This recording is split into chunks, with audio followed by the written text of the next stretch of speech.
আসসালামু আলাইকুম দর্শক, কেমন আছেন আপনারা? আমি তো ভালো আছি। আসলে আমি অনেক দিন ধরে আপনাদেরকে ভিডিও দেই না। চমৎকার একটি ভিডিও করতেছি শুধু মালটা, জেনুইনলি মালটা গাছ যে আপনারা, আমরা মালটা খাই বাংলাদেশে অনেক টাকা দিয়া।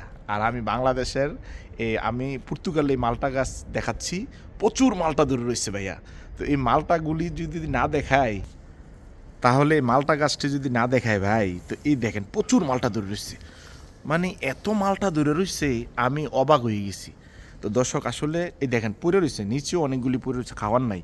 এখানে আসলে ফল ওইভাবে পারে না। হ্যাঁ, তো প্রত্যেকটা জিনিস হলো দর্শক আপনাদেরকে জানাইতে চাই যে এত সুন্দর মালটা, প্রচুর মালটা দেখেন, এত মালটা ধরে রয়েছে গাছের মধ্যে। সর্বনাশ, এত মালটা দর্শক আমি কি দিয়ে বুঝাবো। মানে এই মালটা গাছ, আর আমরা দেশে মালটা গাছ হইলে পুরো গাছটা বাইরে কাইটটা লয়ে গেল হইলে। দর্শক এই মালটা আমাদের বাংলাদেশে যদি হয়, তাহলে কীভাবে মানুষে মানে দেখবো যে কীভাবে রাত্র হবে আর মালটা গাছটি পাইরে নিয়ে যাইব। তো দর্শক আমি চাই, আসলে আমরা দেশকে ছোট করতে চাই না, কিন্তু আমাদের প্রত্যেকটা মানুষ যদি ভালো হয়, তাহলে কোনো রকমের দুর্নীতি হবে না, কোনো রকমের কোনো গাছ চুরি হবে না, কোনো রকমের কোনো কিছু হবে না।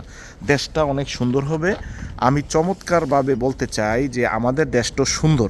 তো দর্শক আসলে আমরা বলি কেন যে আমরা যদি এই আমাদের বাংলাদেশটা যদি আমরা সুন্দর করি, তাহলে কি সুন্দর দেখেন তো দর্শক। আমি আপনাদেরকে কি দিয়ে বুঝাবো, এই মালটা গাছটা যদি আমি না দেখাই কি পরিমাণ মালটা ধরে রয়েছে দর্শক। দেখেন আপনার এই মালটা গাছে এত মালটা ধরে রয়েছে দর্শক, আমি আপনাদেরকে একটু না দেখাইলে তো আমার ভাল লাগতেছে না। তো দর্শক এই কারণে আমি দেখানোর জন্য চলে আসছি। এই পর্তুগালে এই মালটা গাছটা দেখে আমার মনটা ভরে গেছে। দেখেন কত বড় বড় মালটা, কি সুন্দর সুন্দর মালটা।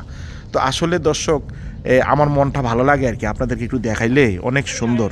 দর্শক আমি এই গাছটা দেখাইলাম আপনাদেরকে। আপনারা ঠান্ডা বেশি, প্রচুর ঠান্ডা।